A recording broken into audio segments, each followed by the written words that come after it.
So today we are bringing back Zoe Amar for the second webinar of the Code series, which is very exciting. This is a series, if you don't know already, that Charity Digital are running with the Code to help kind of everyone develop their own experiences in their charities. We have had one webinar already, which was how to review your COVID-19 digital progress. That webinar is now available. The recording's out and the slides are available. Zoe has very kindly just popped it in the chat for me. I also have two lovely Zoes working with me today. I've got Zoe in back of house and also Zoe, our lovely host. So yes, that is a really good webinar. If you haven't caught up on it, do catch up on it and take a look to see if that can help your charity. But today's webinar is Back to the Future, a plan for a post-pandemic world. Before I kind of go into the finer details of the webinar, I'll just go over the house rules as usual. For our regulars, you'll know these just as well as I do, but for others, I will just remind you. This is going to be quite an interactive webinar, and we're going to be asking our lovely attendees to kind of take part in answering some questions for us. And to do so, you can use the chat like you have already this morning, like you have already. So you just pop your answers in the chat. We will be using those comments anonymously for future work and content that we kind of publish to help kind of other charities as well from your experiences. So do keep that in mind, but please do participate in that. It would be great. So the chat is just a little speech bubble on your screen that you can see there. The one next to it is the Q&A, and that's two speech bubbles together. We will be hosting questions, and I can ask these throughout if they're relevant, or keep them to the end. So do please keep adding those in. You can upvote other people's questions as well if you want those answered. If we're short for time, we'll go for the most popular ones. And if you keep your questions in the Q&A box, then we won't lose them with the interactive chat. And then lastly, we've got captions available should anyone need them. You just click on the CC button on your screen and that should activate them. And the session is being recorded, so you can catch up with it afterwards once kind of if you need to recap on any of the lovely work. So without further ado, over to Zoe. So this session will be, like I said, very interactive. We're going to be looking at developing your vision of your charity's landscape at the end of the crisis, kind of understanding users' needs and everything like that. Zoe's pulled together a very comprehensive slide deck that I don't want to kind of involve anymore. So if you're happy to, Zoe, I'll hand over to you. Oh, thank you so much, Mimi, for that lovely introduction, and great to be here with all of you today to get you thinking as we come towards the end of 2021 about what 2022 could look like for you in digital and how you can draw on some of those learnings which we began to talk about in last week's session. So what we're going to be looking at today is we're going to be looking at, first of all, we're going to be developing a vision of where you'd like to be with digital by the end of the crisis. I suspect it's going to be a bit of a gradual fading out of the pandemic, although obviously we're in slightly rocky territory in the winter we're in, but nevertheless thinking about as we gradually start to emerge out of it, where you want to get to by that point.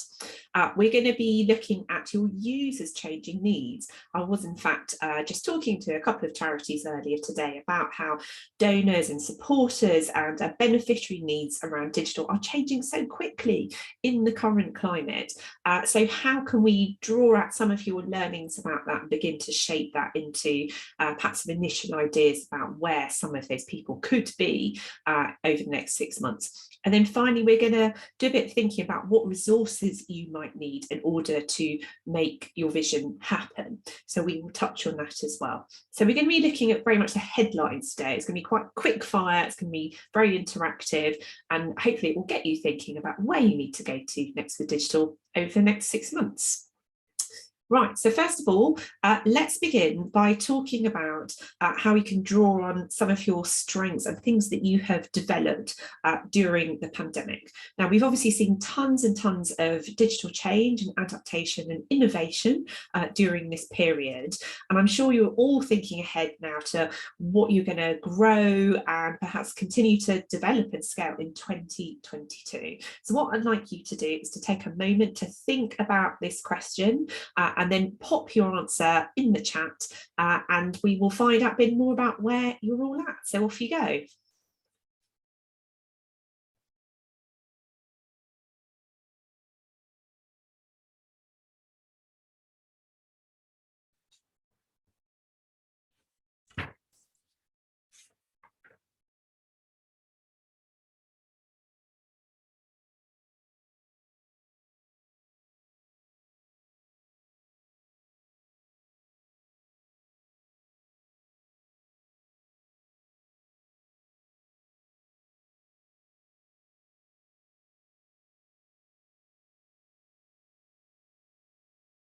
Some great ideas emerging. So it feels like there's a bit of a theme already around remote working, and also some of your processes as well. So Laura's mentioned online document signing, which I know is very standard in a lot of charities now, and also some brilliant ideas around things like digital fundraising and how you can improve supporter journeys, and all those kinds of things.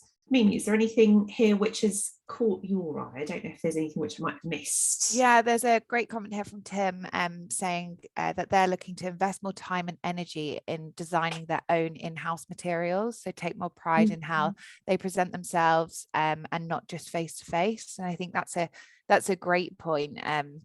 As well, and it kind of fits with that theme of kind of like online meetings and everything like that, but kind of how are you wanting to represent yourself out there? Yeah, definitely. I think that's a great point, because I think there's something here which is almost like, what is the hybrid user experience? So whether it's your employees, whether it's your volunteers, whether it's your staff, and of course also your beneficiaries and donors and supporters as well. I think what Tim's expressed beautifully there is about how can we make sure people have a really kind of consistent, really well branded experience across different channels. So whether that's face to face, whether that's digitally, and of course that's very much a call for even greater collaboration internally, isn't it? Yeah. So that we can make sure that all of that happens. Yeah, great. And on that very note, Jim's mentioned online collaboration tools as well. Great, which I know really sort of echoes some of the themes we've seen as well.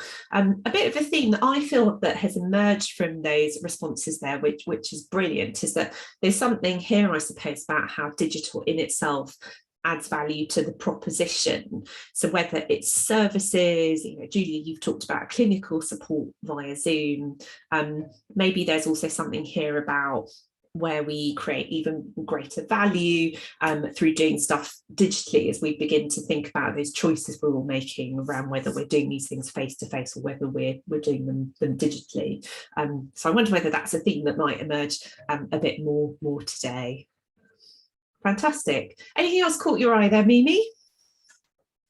I feel like you've summarized that perfectly there, and I think having that kind of reminder of being kind of accessible, and not everyone's going to be on that same tech level that you kind of said there, Kim, I think is such a good reminder, because even though we've been digital in the past, well, gosh, years, we're still all learning, and it is all still new. So it's kind of nice to be reminded of that as well.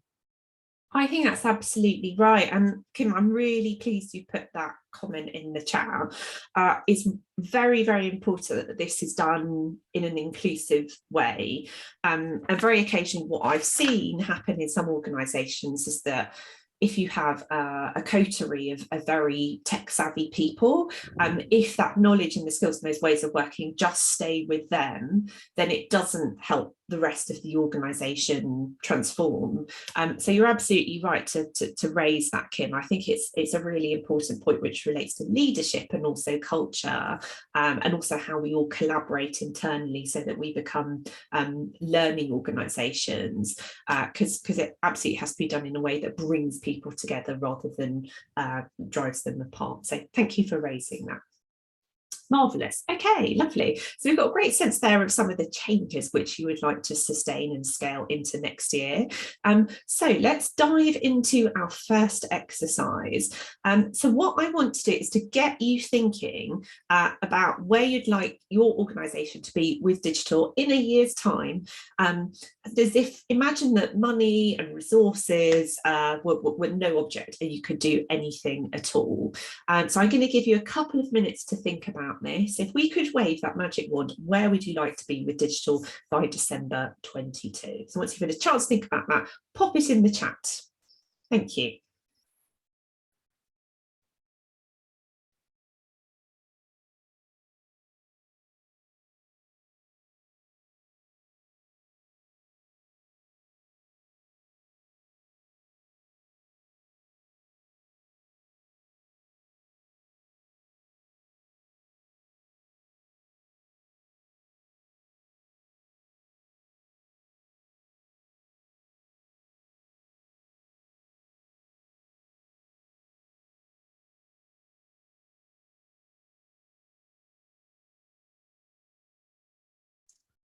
While we wait for people to pop things in the chat, Zoe, I wonder if you thought about this for yourself. Yeah, it's actually something we're looking at the moment, doing some planning ahead for next year. So yeah, watch this space. Yeah, very exciting. How about you, Mimi? Is this something that you and the team have thought about recently? Yeah, it is. And we're actually having a meeting about it later this week as well, to see what more we can be doing. I feel like that's what been the nice side of the kind of us all having to have these massive changes, is that hopefully if things go to plan, we can look to kind of progress now, which is really exciting, and do these things that we've been waiting for. Had some really good responses coming through. Great, thank you. Yeah, I'm just having a look now. Oh, really well considered. Thank you, everyone. So I'm just going to have a quick look through these. Kim, I love this point that you've made here. In fact, I think you've put a couple actually about being able to work where you're most productive and looking at your ways of working around that. What you've reminded of there was a really insightful thing that I think it was Nationwide said just when offices were beginning to open up earlier this year about locate for your day. And I think the CEO was encouraging people to work, whether it's in the office or a coffee shop or at home, wherever they needed to be in order to get what they needed to done that day. So yeah, I thought that was a really nice way to set the tone around ways of working. Yeah, and this is really interesting. James, you've got a great point here about confidence actually as well. And it would be great to perhaps to hear a bit more about that, James, if you're able to put that in the chat. So it feels like there's something there maybe about inclusion, something about skills, and you've mentioned there about your own and other services as well. So James, I'd love to hear a bit about the area, there's a field you work in. I wonder if there's anything that I can suggest to help that as part of this session.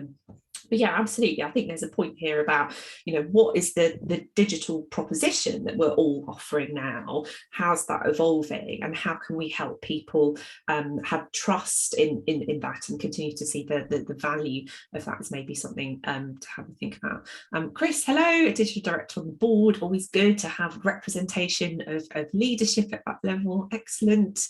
And fantastic. It feels like there's a big theme here about confidence and also pulling different threads together. Laurie, you've talked about integration. I think this is very interesting because what I'm hearing from some charities is that as the digital products that people have grown and the digital services as well during the pandemic, creating a bit more of a consistent user experience is a bit of a challenge, isn't it, when your portfolio has expanded quite a lot. So absolutely, I think it's a very good thing to revisit in 2022 and think about the impact that there then is on things like conversion and also engagement as well.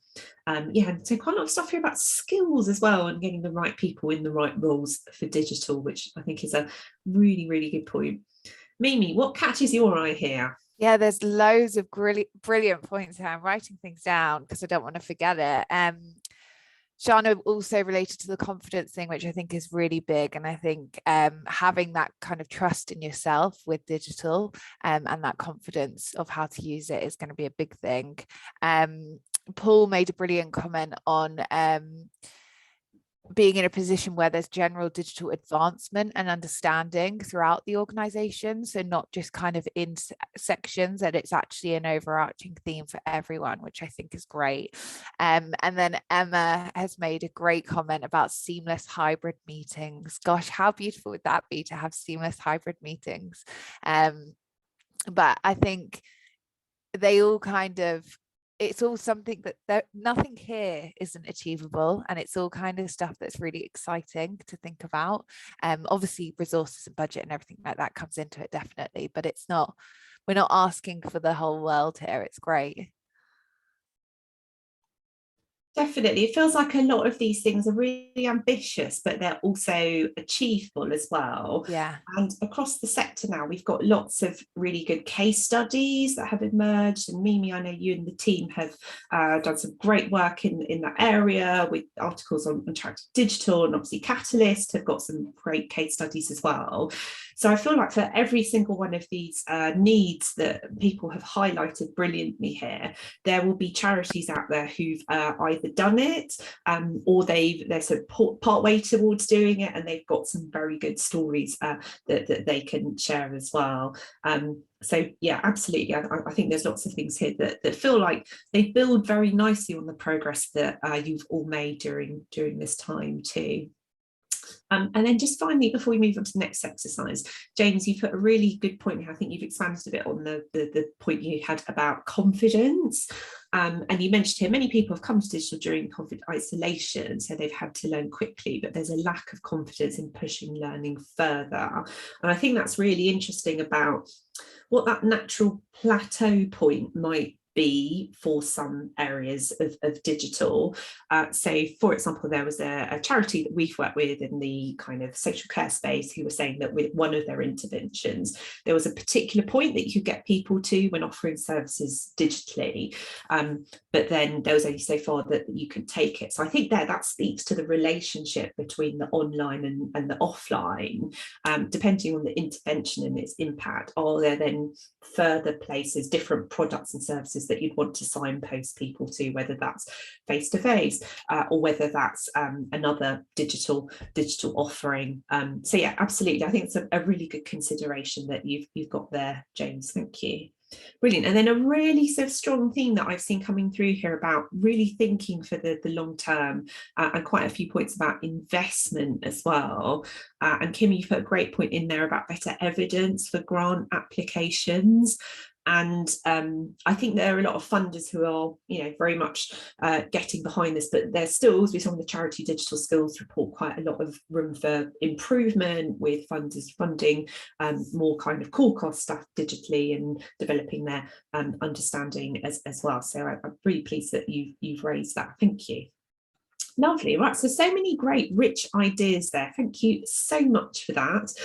Let us move on to the next exercise, and I really want to hear a little bit about thinking about your users now and where they may be a year from now.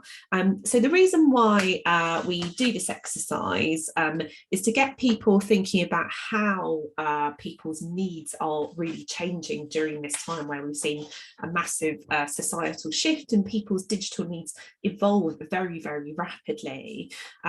So what I'd like you to do is to try and think about this from the perspective of perhaps one beneficiary or donor or supporter. It doesn't matter which one, but they need to be really vital to your charity's future. And what I'd like you to do is to imagine them a year from now and describe what's happened to their income, their living situation, the challenges they face, and also perhaps how their digital needs could have evolved by that point. And it would be brilliant if you could make sure what you share is based on some of the trends you've observed and maybe some experience that you have had there as well. So what I'm going to do again is I will give you a few minutes to think about that. It's quite meaty, so I'll give you a few minutes and then if you could put your answer in the chat, and then we can have a think about where your users have got to with digital a year from now.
some fab ideas coming in. We'll give you a couple more minutes.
Great, thank you. Gosh, there's so much there. Really, really helpful. Lots of some very complex issues coming up here, which is great. So, a few things that have jumped out at me. I think there's about that range of choice that people have for support on and offline for some areas. So I think, was it Tim that you talked about perhaps different choices that people have, and you mentioned about youth groups, Tim, there's access to lots of voluntary opportunities and other areas, and maybe there's a little bit of a running theme for some sectors within the sector there about all the different products and services out there now, and how you differentiate yourself as well within that. Kim, you made a really good point about getting disadvantaged people digitally ready for the workplace. I don't know whether you've looked at perhaps some of the work that organisations like Future.now and Good Things Foundation are doing. I feel like they may be offering some services in that area, and I do know Good Things, in fact both of them, so if you need an introduction, please let me know, very happy to help with that. And then, yes, some very interesting other themes emerging as well. I think about digital exclusion in particular. So whether digital is going to be the right fit for certain groups a year from now, whether they're actually going to want to engage or not, whether that's going to have an effect on the impact of the intervention as well. So Deborah made a great point about perhaps people needing more face-to-face support, and maybe that also connects with your point about isolation. I'd imagine the impact on loneliness and mental health and all of those things that right at the start of the pandemic were very much forecast to be a long-term effect of the big change that we've all been through. So it's great that you're being really, really mindful of that. And in fact, in a digital context, I don't think there's any easy answers there. I think it's about doing very regular, rapid user research, perhaps with small groups of maybe 5 or 10 users at a time, just so you can keep tracking where they're at with their face-to-face and also their digital needs as well, so that you can keep shifting and adapting what you're offering through both of those channels accordingly.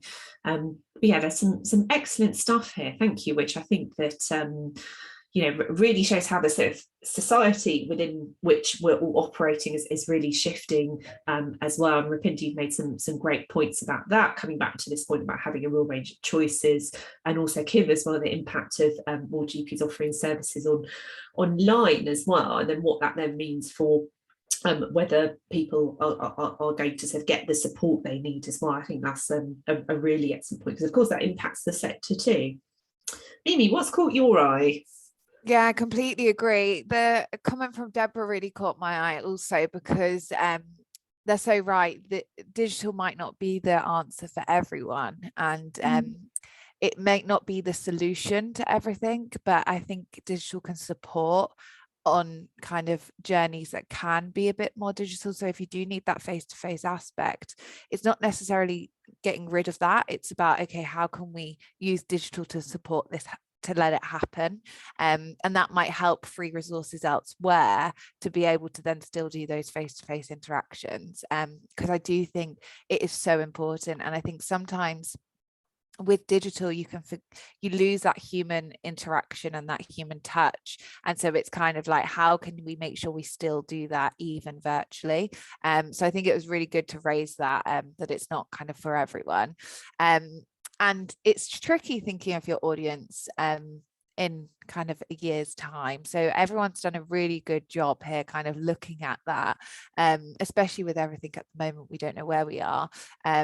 So it's really interesting to kind of see where we see our users being, and I was thinking about it for ourselves as well, and it's going to be a challenge, but I think there's some really good things here that are being brought up, and that whole kind of isolation, loneliness, and how we can kind of conquer that as well, because there's almost that we were almost a bit naive going into 2020. We didn't really know what to expect with the lockdown there, whereas now we've had one, it's almost now the anxiety and fear of going into another that we can now anticipate and prepare for. So I think everyone's kind of really flagging the right things here. Yeah, absolutely, Mimi. 100% agree with that. And Sky's put a really great comment, actually. Thank you, Sky, in the chat about where digital can also help with reducing isolation.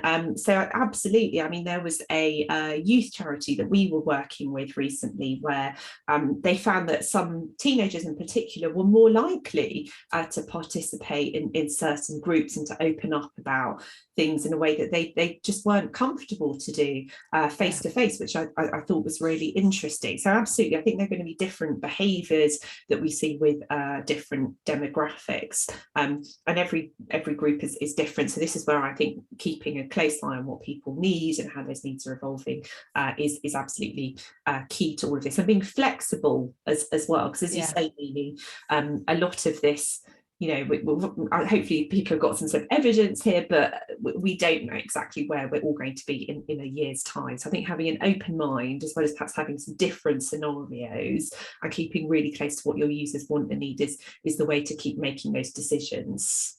Yeah, Chris always describes it as a bendy structure, which I actually think does make loads of sense. You've got that outline, but you're being agile with it at the same time.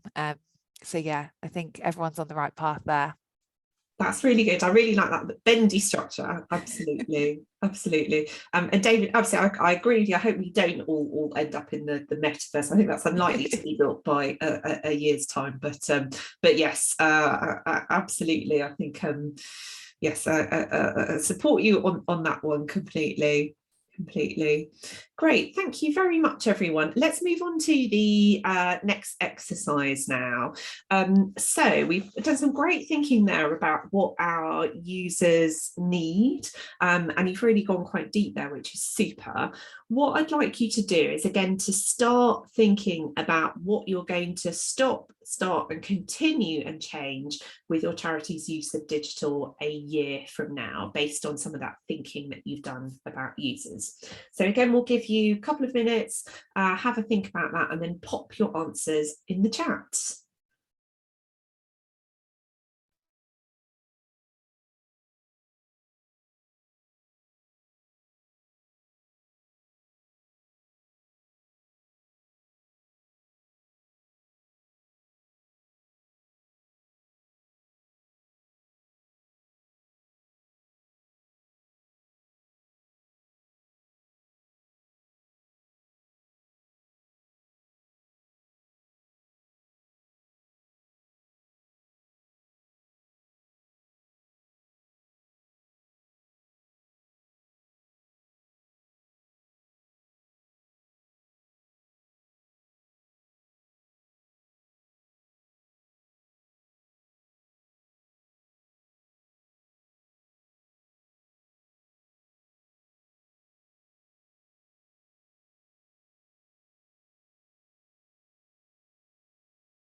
Couple more minutes, some great ideas coming in. Thank you.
Fantastic. Thank you, everyone.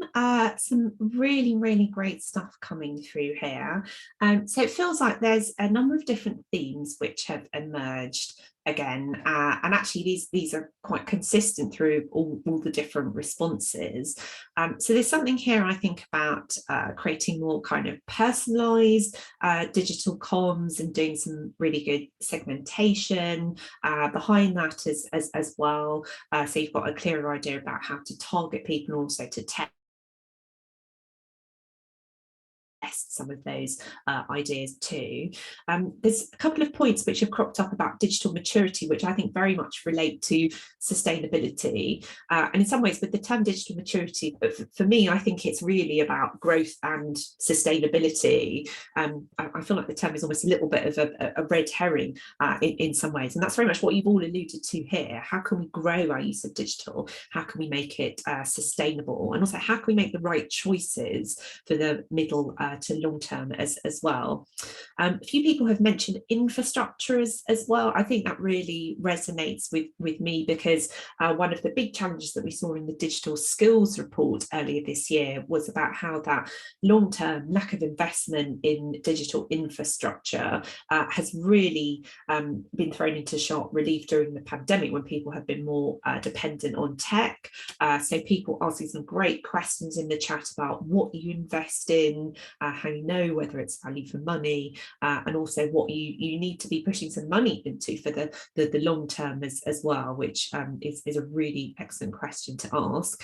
And then also how we can make these new ways of working sustainable as well. So Kitty, you made a great point about the hybrid approach, whether that's work or service delivery. And I think that really relates to this question of how we can make this work and how we can flex and also adapt it as well, and then underpinning that with some really solid user research with the people that we're supporting as well.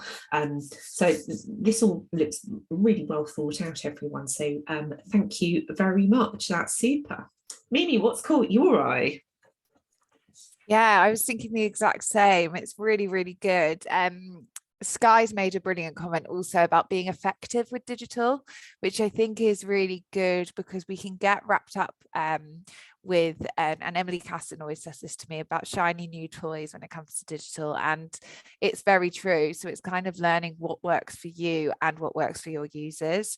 And Laura's comment made me laugh about using the cloud to save all your files online. It's very true. I've got countless documents I don't need on SharePoint. So it is a great point. And I think it again goes back to that being effective and efficient when it comes to digital and not letting it kind of overtake everything.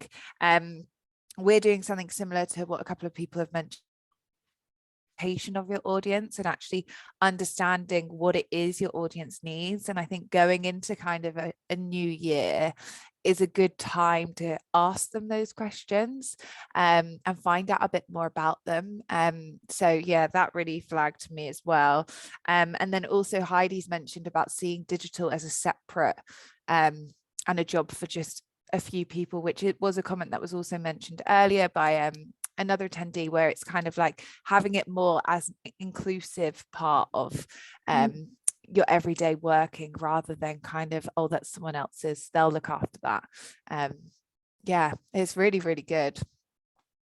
Yeah, thanks so much, everyone. And I really like this point that you've raised, Chris, as well, about making digital literacy more consistent globally. I do think this is a particular challenge for international organisations, and also in terms of ways of working as well, where you might have time differences that you need to sort of factor in terms of things like virtual meetings and all that sort of stuff, and how you approach this kind of thing in a really inclusive way, and also where people may have different region specific behaviors as well around technology. I mean, I guess I'm thinking of, you know, certain parts of the world, like Malaysia, for example, where, you know, it's very different in terms of things like e-commerce and all those sort of different ways in which you see people's different behaviors and different stages that different countries are at with tech as well. So it feels like that needs to be factored perhaps into the benchmarking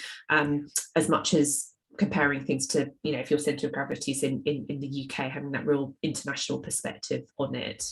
Yeah, you're so right, because the beauty of digital is that we're able to have those communications internationally, so we can talk to people elsewhere.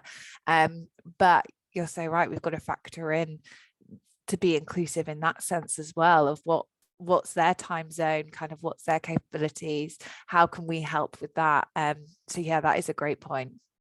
Yeah, and I think in particular, Chris, and others where you may have staff operating in other countries, sometimes it can be hard to get that wider sense of the digital context. And actually, I think we don't have so much of that knowledge specific to the charity sector. So actually, where I've looked to when I've had to do that kind of work is some of the big consultancies like McKinsey, for example. They have some really good research and reports into what's going on in particular regions with tends to be all sort of consumer digital habits and behaviours, but it could be quite a nice set of resources to look at in order to understand the context within which staff who are in different countries might be operating. So yeah, I recommend having a look at that as well.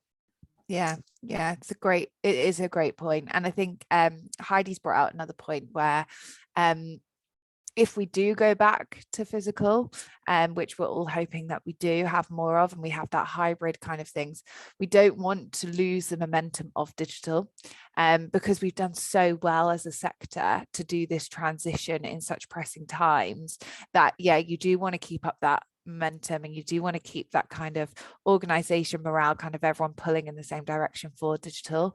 So yeah, I think that's a really good point. Yeah, absolutely. Gosh, I could look at these comments all day. There's so much great stuff coming in. I feel like I'm learning far more from delegates than you're probably getting from us today, but this is super. Thank you so much for all these insights. Really interesting. Please do keep these ideas coming in. So hopefully we've got you thinking there about stop, start, continue, change, where you want to be with digital in a year's time. Let's start to think about how we could make this happen. So what we're going to be thinking about now is what that then means, those initial ideas that you've got for some of the resources that you have. So lots of you had some brilliant ideas that you shared around your goals, your aspirations, which is super. And what does that mean for how you then implement those and put them into practice? So what does that then mean for perhaps your digital fundraising streams and perhaps grant funding as well? Also your skills, so your staff and your volunteers, have you got the skills that you need, the people that you need? And in fact, a few of you mentioned that in some of the feedback to the previous questions as well. Really pleased to see some of you talking about physical versus virtual workspaces. How can you get the best out of those things in order to put these goals into practice? And then also quite a few of you have mentioned collaboration. It may be useful here to think about collaborating between organisations as well. So we're going to give you again a couple of minutes, have a think about what resources you need in order to make this happen, and then we'll see where you're at.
Some fantastic stuff coming in here. Thank you, everyone.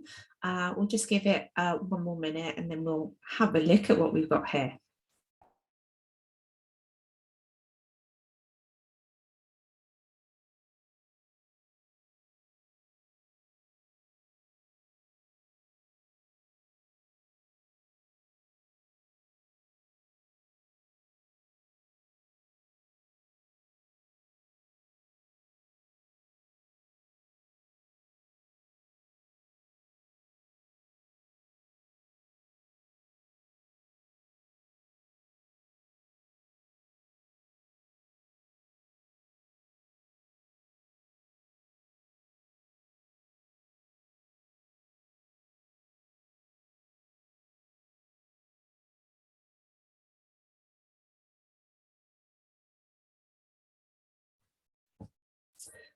Thanks so much, everyone. There's lots here that I really want to dig into. I'm going to start with a great example that Heidi, who I think is actually the person behind Kim's account today. So thanks, Heidi, for posting that about collaboration. I know a few of you have mentioned that there. And I suppose there's an underlying question about what does good collaboration look like and what does it lead to in an age of hybrid working? And a slightly left field example that I wanted to share with you is at the weekend, I don't know whether anyone's seen the new Beatles documentary that Peter Jackson has recently made. And I think it's about how they made the sort of Let It Be album. And it's one of the most interesting examples of collaboration I have ever seen, like really meaningful collaboration, like how they came up with all these songs in a very, very short amount of time. And what's really interesting about it is how they kind of negotiate, how they reach agreement on all these different choices, and how they're really listening to each other. And what it made me think of was that sometimes in situations, and I'm sure I'm guilty of this as well, where we think we're collaborating, some of us in the room, maybe, some of us are stuck on send and some of us are stuck on receive. And I thought that example in that documentary is a group of people who are really closely united around shared values and who are working together to try and define where they're going to and what success looks like with what they're developing. So do have a look at that. I'd recommend that as a really great example of collaboration. And other than that, some fantastic things that we've got here. So obviously people all really keen to look at how they can work together, what that means for innovating, for new products and services, which is why I wanted to mention the Beatles example there. And then also how we resource this as well. And in fact, there are a couple of you who have mentioned that where there are new needs emerging, there is also opportunity as well, and ideas that you can then take to a funder and say, hey, we've noticed with this group, they need support in this area, there's this new need that has emerged, and we've got this idea, and can you fund us to explore it or get it off the ground, or whatever it may be. And now I noticed you mentioned co-production there as well, which I think is so important for how we develop the digital products and services that are going to take us into this brave new future. So thank you. And some great stuff there also about upskilling as well, and how we bring people on the journey with us as well, and how we make that more consistent. Mimi, what's caught your eye? Yeah, Neil also made a great comment on the upskilling and creating a digital tribe. I love the idea of that. We had a speaker from British Red Cross talk on that as well, and how they had and how it made such an impact by having that kind of source of truth of people to kind of go to in a safe space to kind of be like, I'll hold my hands up, I'm not a tech savvy person, I'm writing notes on paper today. So to be able to go to someone who is considered in that area and having that digital tribe, I think would be incredible. I also really like Charlie's comment about the collaboration and how, as organizations, we've all been kind of working, like we've all been ourselves cross working a lot more. And they're right. Is that because we're all digital, or is that because we're all actually trying to support each other during a pandemic? I don't know, but I really hope that it does continue, and I feel like it will. And it goes back to that momentum of, because we've been doing it for so long, we'll be able to kind of continue that, because it has been really good. And I found out so much more about the work my colleagues are doing. And also, I live in a flat with 3 other people. I didn't really know what their jobs were until we started working from home. So you've got that support as well, which is really lovely. So yeah, they really stood out to me as kind of looking forward. And also one last one from James about the realistic expectations, so kind of knowing that there are going to be some negatives as well as positives come out of the work that you do, because that's the only way we all learn as well. You've got to kind of have those challenges where it might not go to plan, and that's absolutely fine. And it's kind of having that mind of, you haven't failed, you're just kind of giving it a go. Yeah, I'm so pleased you've raised that, Mimi. And James, thank you for raising that as well. Because what that says to me is that there's a whole piece in here about how we manage our boards and our executive teams' expectations. Because it might be that you've had some fantastic success with a digital fundraising product, or you've got this new idea for some new campaigns in the first quarter of next year. But you're absolutely right, James, to have that note of caution around, well, we just don't know because things are changing so rapidly, and some of these ideas are still very, very new. And maybe that also has some implications for this annual business planning cycle as well, and also how investment gets released. Perhaps we're all going to need to look at this stuff in a bit more of a shorter term, more agile way, because things are going to be evolving so rapidly. Great, so tons of super ideas there. I'm very conscious of time, so I'm just going to move on to the final exercise. Again, it's going to be very quick fire. What I want to do now is to get you to pull together all of your learnings from today. So there's so much there. I mean, the responses have been really rich, really insightful. Let's pull that together into a vision statement. So thinking about your charity, by December 2022, you'll be doing these things, and where is that going to take you with digital. So we'll give you a minute just to get some ideas down, and then we will see where you're at.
That's a great one from Tim to kick us off. Thank you.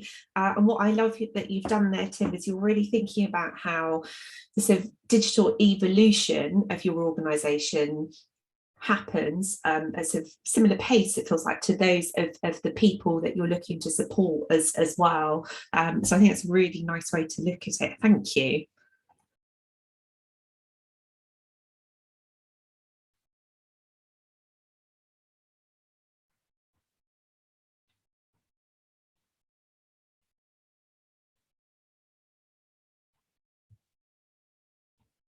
And this is great, James. Thank you. Absolutely. So I think that there's a really lovely thing that Cancer Research UK said, in fact, it was a few years ago before the pandemic, and they said that a digital organisation is a learning organisation.